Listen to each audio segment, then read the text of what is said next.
What is going on, everybody? Welcome back to another Thursday night over here in the garage. You guys know what time it is. It is In Tune, live at the garage. And I'm pretty sure we missed last Thursday. I don't know. You guys remind me. I can't remember anything. It has been one of those weeks, one of those months. Crazy, crazy, crazy. Cannot keep up at all with what's going on. So, got a lot of the regulars here. Good to see everybody. Hello, hello, hello. Welcome back as always. Glad to be back. Thank you, William. I am digging it. Very, very much so. Very, very much so. Do you use smart smoothing? Smart smoothing? Smart smoothing? Do you use smart smoothing? Spark smoothing in the spark tables? No. A lot of those is already disabled.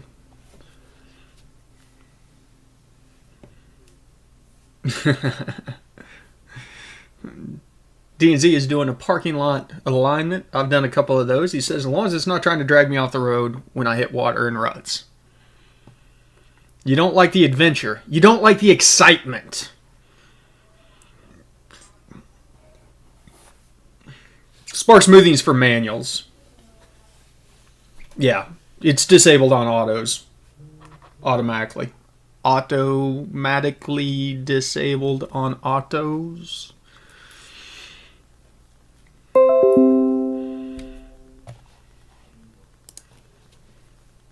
And I'm sure it's just got to be a transient thing. I got so many pop-up windows here.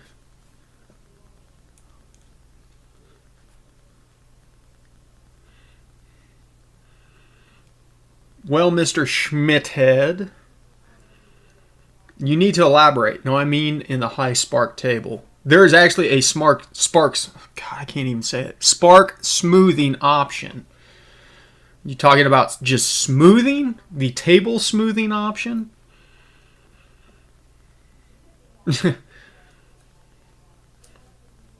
Oh, yeah, you can use that. Interpolate works better on the spark table, though. Just interpolate it out. There's not enough going on with variations in the spark table to necessarily need to smooth it. I mean, you can. You can do whatever you want to do. Catan, a little bit, not a whole lot. I've been watching a little bit. You know, it's in my homeland of Oklahoma. Started at Tulsa, and I know that they were hitting up Thunder Valley, which is what we always called Sundown Valley, because you race into the sun. It is absolutely terrible.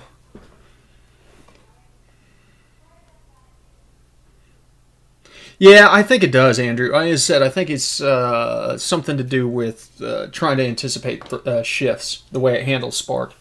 I'm drinking an Axis IPA. I held it in front of my microphone. 7.1%. It's pretty stout. Yeah, it must be the last night then, because I know that they were starting in Tulsa and then circling back to Tulsa at the end of it. So, if you did not know, if for some reason you did not see the latest video, we have a 1972 Nova that is the new project car. And I'm in love. It's got a lot of stuff wrong with it, but I'm still in love. It's one of those things where you just want to go back to the... It's not the previous owner, but the owner before that, and throttle his neck. We're going to put some pretty big cubes in it. Pretty big. Reasonably big. Not crazy big, but reasonably big. And it just needs so much electrical work. So much. It needs... 8.1 is not big enough. We're going bigger than that. A little bit bigger than that. I'm still on the fence. I'm thinking of 502.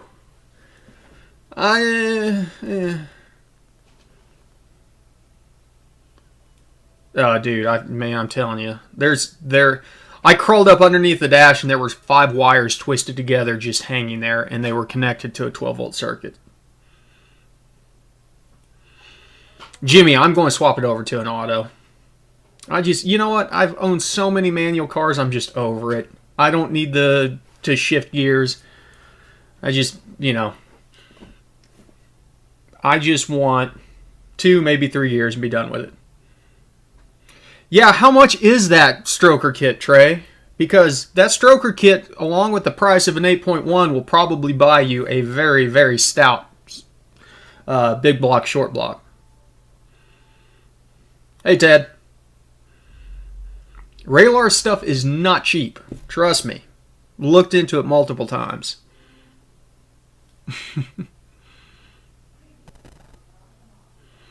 VVE tuning Gen 4 need to increase fueling in wide open throttle to be safe to start. I mean, it depends on what you're doing.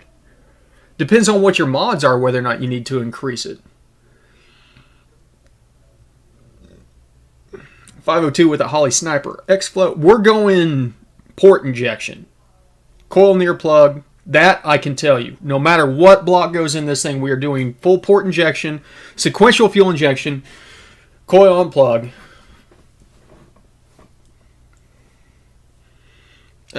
No, I don't. Not anymore.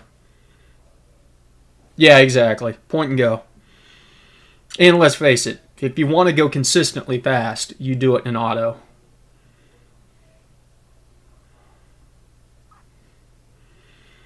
Yeah, if you slam the whole table 15% fuel and at wide open throttle, you're at 0.76, you overshot it by like 10%. So that's pretty solid.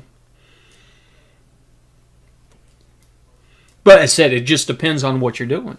It depends on the mods. If you're doing a cam, yeah, you probably don't need to adjust for 15%. If you're doing forced induction, you probably need to adjust for more than 15%.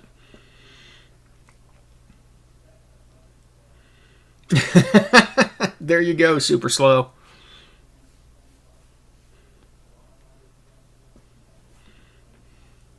No, you don't need 10% for a 10% overdrive.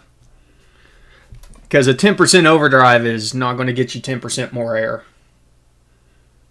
So, in fact, you could probably add 5% on that thing and it would be right in the realm of where you need to be.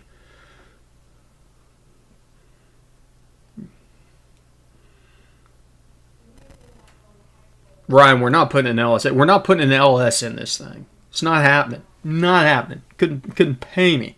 If you gave me an LSA, I would not put it in this car. I would put it in something else, but it's not going in the Nova. It will be a big block or bust. What up, Steven?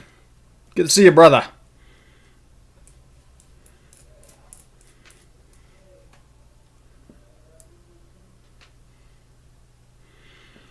We'll bottle feed it, Andrew. So it'll mainly be NA.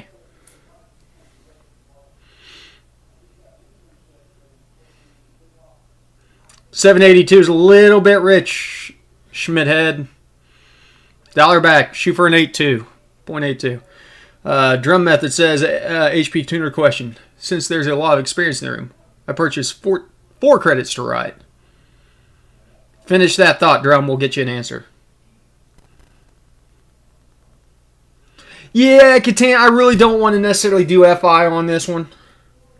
An 871 would be awesome. In fact, I would be very inclined, if I were to do forced induction on this setup, to do a Y and blower on it, but I don't necessarily want that crap sticking through the hood. Drum Method, you need to go up to the Help tab in the upper right-hand corner, drop it down. There will be the option. You have to do this through the editor, mind you. Drop it down. There will be an option to resync interface. It will go out to your account where the credits are and download the credits. After you click that button, it should pop up and say 4 credits added. What type of fuel system in the Nova? Andrew Geary, a different Andrew. We will probably be running... Holly has a replacement tank for fuel injection that has a 400 liter per hour tank in it. We'll probably run that as the primary tank. So it'll be a stock replacement instead of running a fuel cell, which I kind of like the idea of because that thing is really low behind the rear axle. And then we will probably run a surge tank for nitrous. Red X-Ray says Gen 4 50-pound injectors in a Gen 3 NALQ9. The data has been converted to Gen 3. I'm only seeing KPA numbers over atmospheric up to 106 in the VE table.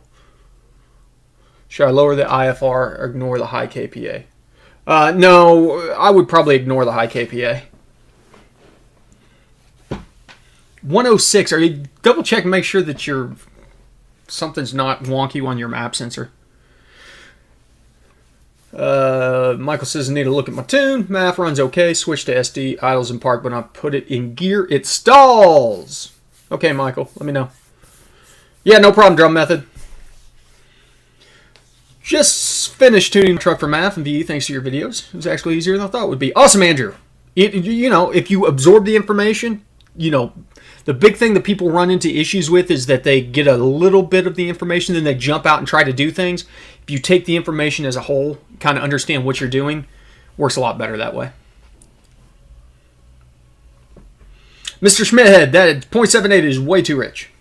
You are missing out on power. I promise you. Helping my friend with 5.3 swap 55 Chevy. What should we do for the first start up tune?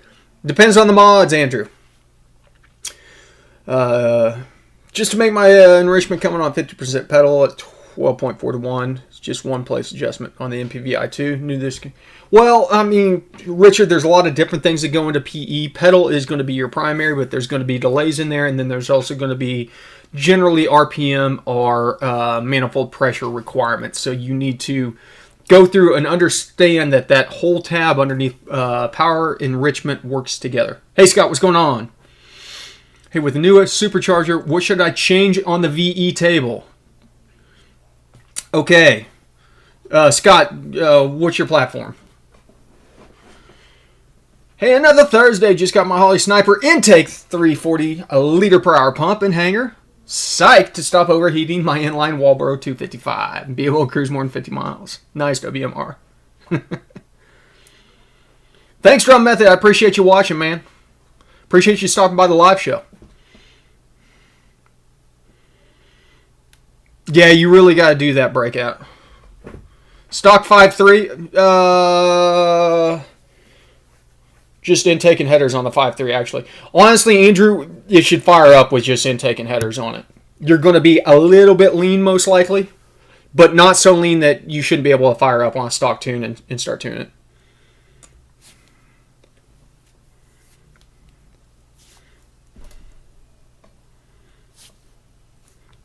Got like a piece of sand in my mouth. Oh, yeah, you'll have to delete the VATs. I'm sorry. I wasn't thinking about that. 4.8 with cam, 70K. Well, Scott, the question more so is what generation ECU are you running on it? Yeah, Andrew, you'll have to do VATs delete, make sure that you do it right entire. Then you might have to disable starter diagnostics. It's under the system tab. So it's a drop down, you'll see it. It's pretty easy to find.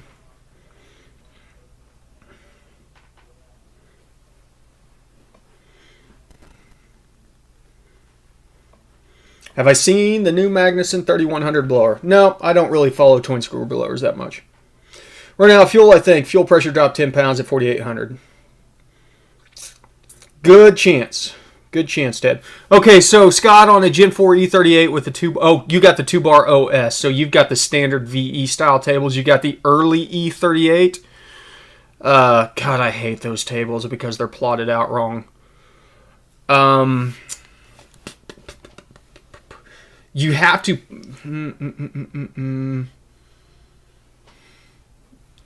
I would go up to about 0.8 KPA.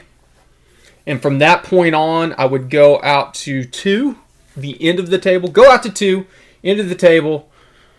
Actually, I take 0.8, take it out to 2, double it out at 2, and then interpolate back just to have an enrichment ramp from 0.8 up to 2 bar. And start there. So you should be rolling into richness whenever you get past 0.8 kPa.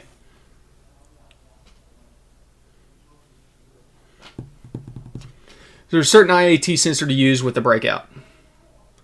Yeah, I use the standard. There's a standard GM IAT sensor. It's this one here. I will post a link. There you go. Oh, nope. There we go. That's the one I use. Hey, Theo.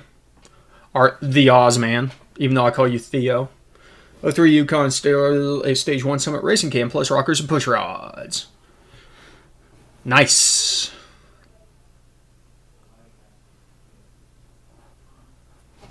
It doesn't have to necessarily be a GM one. That style of sensor that I just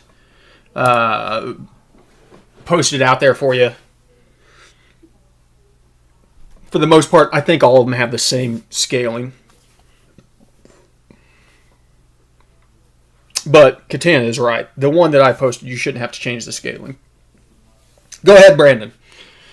What AFR would you recommend on a Silverado 5.3 with a Whipple at 8 PSI boost? Dickie, is it a 4th Gen 5.3 or a 5th Gen 5.3?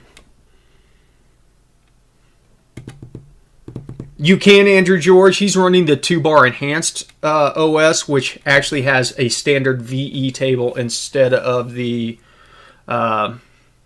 virtual volumetric efficiency table. 4th Gen, I'd probably take it out. AFR, probably shoot for around 12.2 on a 4th Gen. 12.5 on the lean side, 12 on the rich side. Oh, wow. Good question. Does anybody know if the Delphi knock sensor is as good as the AC Delco? I actually have no clue. Why AFR when Lambda way to go? Good question, William. Do Lambda if you can. Hey, Danny Z, good to see you, brother. Thanks, Dickie V. Thanks for watching. Thanks for coming to the live show, brother. Man, haven't seen Daniel Zadell in forever. Thought he fell off the face of the planet.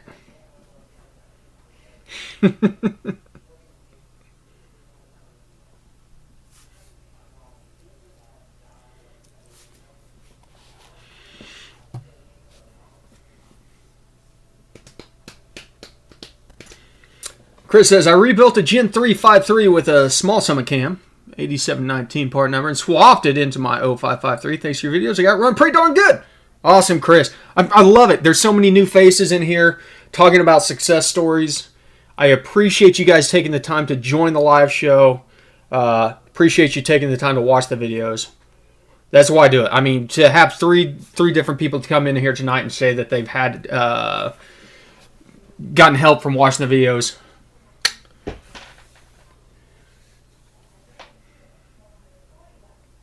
Have to deal with my dash issues, having a crazy cluster. Yeah, trust me, super slow. The Nova says that I'm doing 90 whenever I'm doing 45, and I'm pretty sure the fuel gauge doesn't work, so that's the only 2 gauges in my gauge cluster. Oh, the AEM 300300, there is a way to change lambda to read 1 for like E85. Catan, it does not matter what fuel you're running. If you're running gasoline, propane, diesel, ethanol, alcohol, lambda is always 1 at stoic. You could be running kerosene or jet fuel. It's still going to be 1. Oh, Danny Z, hate to hear it, brother. Dirt Floor! There he is. Thank you for the nitrous purge, brother. I really enjoyed your latest video on the Powerglide stuff. So, if you guys are not already following Dirt Floor Fab, which I know the most of you are, but there is a lot of new faces in here tonight, go over and check out Dirt Floor Fab. He has been my long-term moderator on here. I appreciate the hell out of Zeth. He is my boy, and he just put out a very, very interesting video on Powerglide pump modifications that I was riveted to, and so I'm very excited to watch the rest of those videos, Zeth. Thank you for that information, because I am getting ready to put a Powerglide in the Nova. Well, I'm telling you, man, you went into, that was by far one of your best videos I've seen in a long time, Dirt Floor. It was so much great information. Man, I was just riveted. I had to watch it twice. I'm going to watch it again, man. Like, and it's possibly just because that's exactly down my alley of what I was looking up at the time. You literally hit me. I'll get you a link. Actually, Dirt Floor, you can do a link. Why don't you grab a link to your latest video and throw it up here? Really good information on power glide pump modifications, things like that. And I'm excited, Zeth, if you could do me a favor, go into the converter dump a little bit more, because I have no clue other than the thrust bearing stuff as far as pushing the crank forward. I don't know what the hell they do outside of that. So, yeah, Brandon, report back on the knock sensors and let me know. I'm sure Delphi's obviously does not make bad parts, so. What up, David?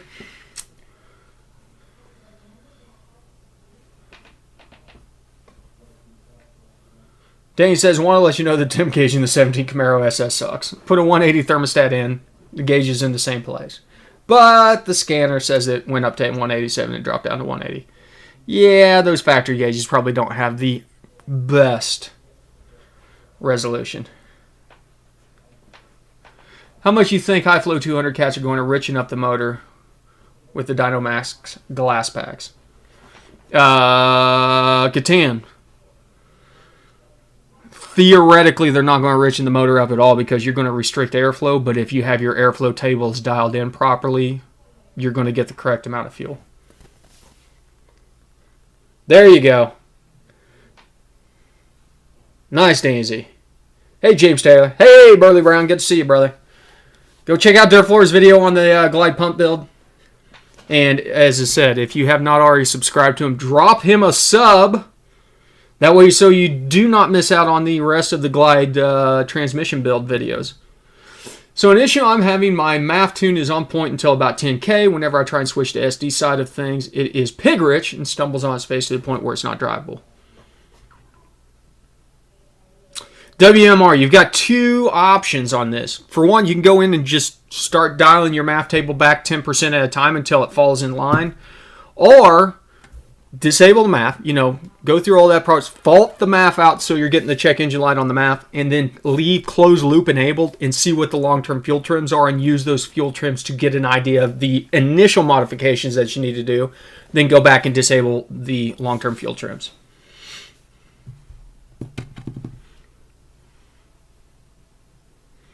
Philip Dangerfield, I cannot answer that. I've never ran the LS7 lifters. Whenever I rebuilt my motor, you couldn't even get them.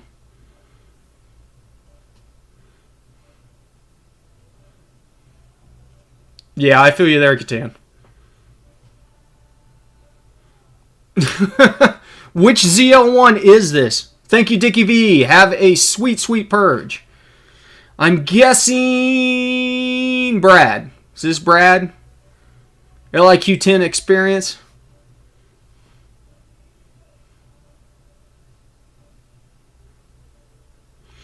David, I did a video on calibrating. Oh, calibrating IAT? No, never had a calibrated IAT.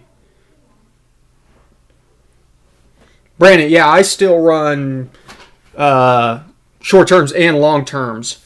And yeah, Liquid 10 Experience's ZL1 has the craziest VE table stuff going on. That is just being a...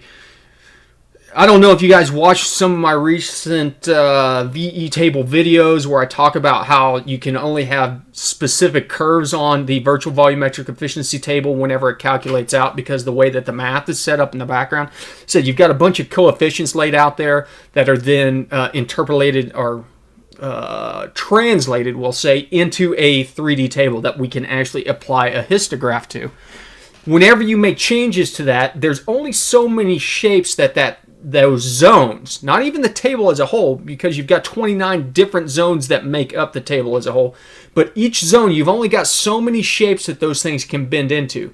So a shape like this is all right, or but if you get a shape that's kind of like a weird S-curvy thing like that, it breaks the zone. You have all kinds of issues.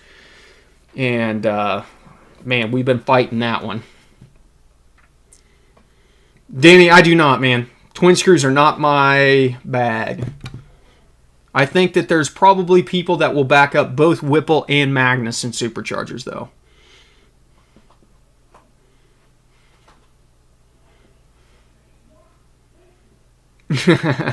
Have a good one, Michael. We'll talk to you soon, brother.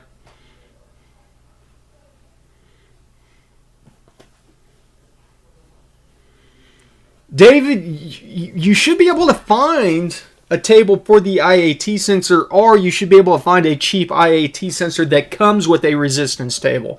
But you can do 2-point calibration if you have a thermometer, preferably a digital thermometer. Stick it some ice water, see what the temperature is on your thermometer, measure the resistance, then put it in hot water, see what the temperature is in your water, measure the resistance, and then interpolate, because it is going to be linear. Bingo. There you go, David. You literally just said the same thing. Andrew, hey Danny. Andrew, that... Odd that you say that. I helped Blue Cat test that tool out whenever he first developed it back in around 2008. That tool is, I don't think he's updated it. I think he maybe still updates the trans tool. But yeah, I don't think that he updates the EQ to VE tool anymore because... For one, I think that HP Tuners ripped off his math to convert it.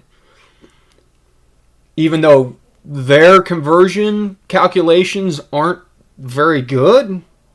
The way they handle zone boundaries suck.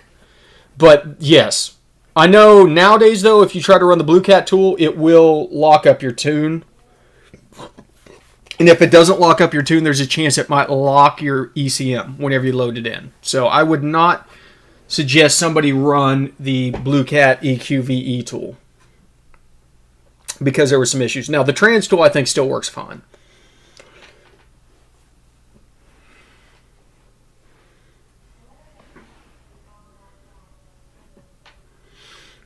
Brandon Little, what are your thoughts on scaling out the whole tune to accommodate the math max of 512 grams per second on P01? It's a lot of work if you're dead set on running the mass airflow. At least the P01 is a little bit easier to do speed density tuning on, so. But you can do it. You just have to make sure that you cover all your bases and realize where the airflow calculations come into things like cylinder air mass and stuff like that and how they affect like spark tables and it all, trickles downhill. Just make sure that you're figuring out everything it touches.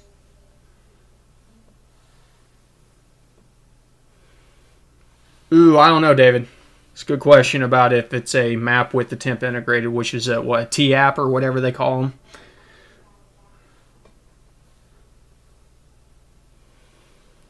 Interesting. Brett Aiken says the same car with same mods on the 2.9 Whipple versus the 2650 on a 6th gen Camaro. The Maggie made 50 more horsepower. There you go.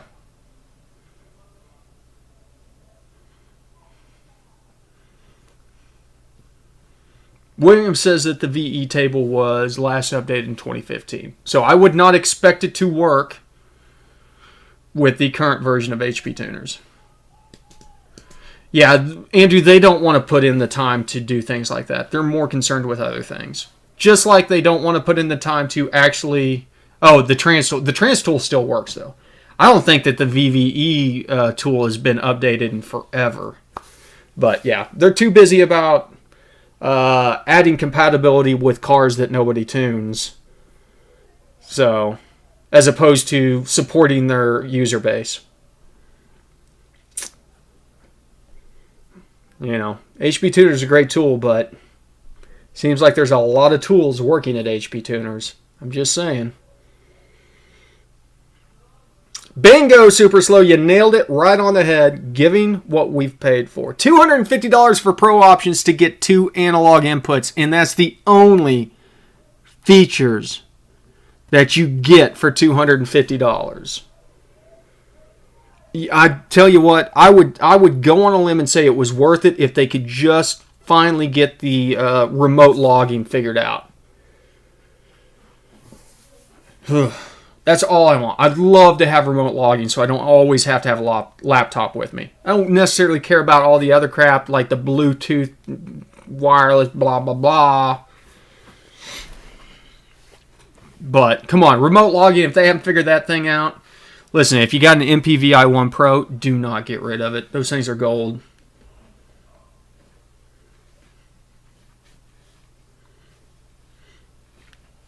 So, we're 2 years now. It's been 2 years since the MPVI-2 came out.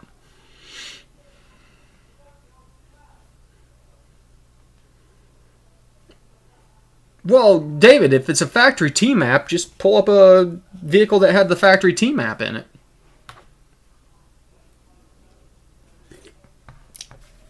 Pull the calibration out of that.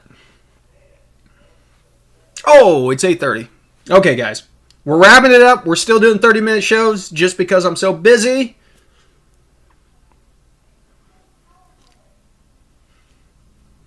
Yeah, Danny, I saw that. I don't care, though.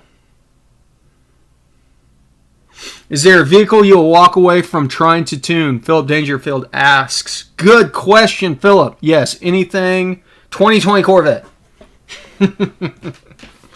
Anything 2020. Anything GM with neural networking on it right now. Just not getting into it yet. No, Brad. Your ZL1 is on my hit list. We're going to get it fixed. Okay, wrap up. Here, what do we got going on? Okay, we got to do a couple more carb adjustments on the Nova. I got some idle air bleed screws coming in because we're getting a little bit lean on tip-in. I'll go in to a little more detail, and I'll also cover the main jet adjustments that I had to make. This 350 did not need a 750 CFM carb on it in the first place. I'm not sure what kind of crack pipe these guys were smoking. This is a 300 horsepower 350. On top of it, we will get into a couple other mods on the Nova, but tomorrow or Monday, Super Auto is going to the dyno. Prepare yourselves. We're shooting for 840 horsepower to the wheels. Doing drivetrain loss math, that'd put us about 1,000 at the crank. I'm probably going to jet up the nitrous. We've only got a 50 horsepower jet in there. I'm confident enough to throw maybe a 125 jet in there. Yeah, Danny's already got 6.5 on the power valve, which should be plenty for this motor. So it is. I got the AFRs. The primaries were way too big on this thing. Secondaries seem to be all right. Super slow. I hope you're right. We will. 840 is the goal to hit the 4-digit at the crank. Given it, what we know about our drivetrain loss. Newbie Vape. Most likely we will have a show next Thursday. We were going to the track this Friday, but the track is closed down for points races, so we can't get on to do test and tune. So the idea is to get the truck out to the track next weekend, but we're going to dyno tune it. So, yeah, I'm going to shoot videos, William. No worries. We're going to dyno tune it. We're going to finish getting the carb dialed in on the Nova. We're going to dyno tune it, get a baseline tune on the carb. Holly Sniper is on the way to replace the carb for the 350. We'll go through the process of setting it up, getting all the fuel mods done, tuning the Holly Sniper. And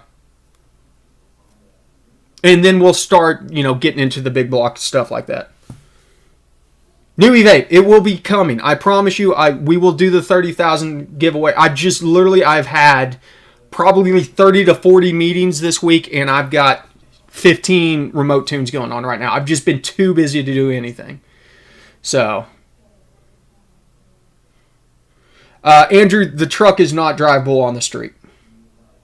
So, yeah, dirt floor, there's a good chance that it might be close to 900.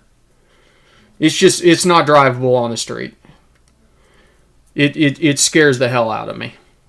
You can't even... I've not taken this truck probably over 60% throttle, and it just has no traction.